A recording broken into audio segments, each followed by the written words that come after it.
कार्तिक महात्म 14वां अध्याय। बोल वृंदावन बिहारी लाल की जय। नारद जी बोले, हे राजन, तब उसको इस प्रकार धर्मपूर्वक राज्य करते देखकर देवता क्षुब्ध हो गए। उन्होंने देवादिदेव भगवान शंकर का मन में स्मरण करना आरंभ कर दिया। कितने ही प्रकार से स्तुति की।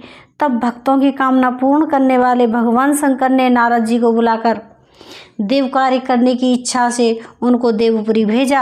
शंकर भक्त नारद भगवान शंकर की आज्ञा से देवपुरी में गए। इंद्र आदि सभी देवता व्याकुल होकर शीघ्रता से उठकर श्री नारद जी की स्तुति करने लगे। उत्कंठा भरी दृष्टि से सबने नारद जी की ओर देखा।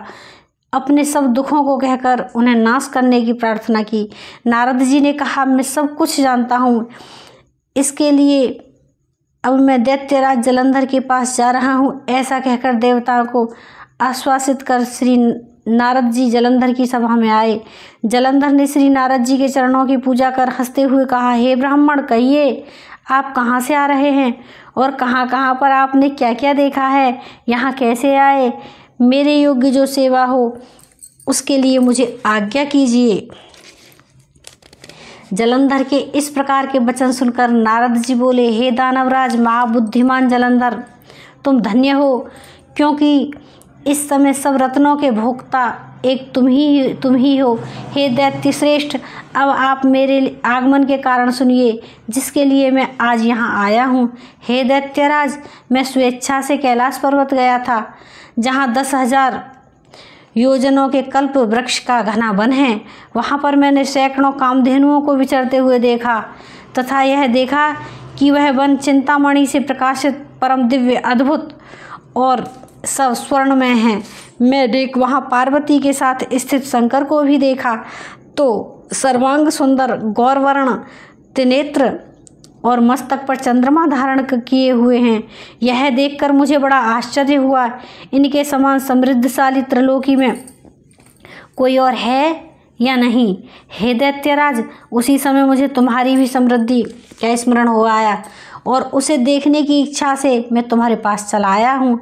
यह सुनकर जलंधर को बड़ा हर्ष हुआ। उसने श्री नारद जी को अपनी सब समृद्धि दिखला दी। उसे देख देवताओं का कार्य करने के इच्छुक शिव प्रेरित श्री नारद जी ने जलंधर की बड़ी प्रशंसा की और कहा, निश्चय ही तुम त्रिलोकपति होने के योग्य थे। तुम्हारे लिए ऐसा होना कोई विचित्र बात नहीं है। मैं देखता हूँ कि और तो तुम्हारे पास सब कुछ है, किसी बात की कमी नहीं है। ऐरावत तुम्हारे पास है, उच्च श्रवा घोड़ा तुम्हारे पास है, कल्प वृक्ष तुम्हारे पास, कुबेर की निधि तुम्हारे घर है, मणियों और रत्नों के ढेर भी तुम्हारे यहाँ लगे हुए हैं। ब्रह्मा जी का हंस युक्त विमान भी तुम्हारे पास है। धूमलोक, पाताल लोक और पृथ्वी पर जितने भी रत्न हैं वह सब तुम्हारे ही तो हैं। मैं तुम्हारे इस प्रकार के सब रत्न आदि ऐश्वर्य को देखकर बड़ा प्रसन्न हूँ, परंतु तुम्हारे पास कोई स्त्री रत्न नहीं है। उसके बिना तुम्हारा यह सब फीका है। तुम कोई स्त्री रत्न ग्रहण करो। नारद जी के इस प्रकार के वचन सुनकर दैत्यराज काम से व्याकुल हो गया। उसने नारद जी को प्रणाम करके पूछा कि ऐसी स्त्री कहाँ मिलेगी जो कि सब रत्नों में श्रेष्ठ हो।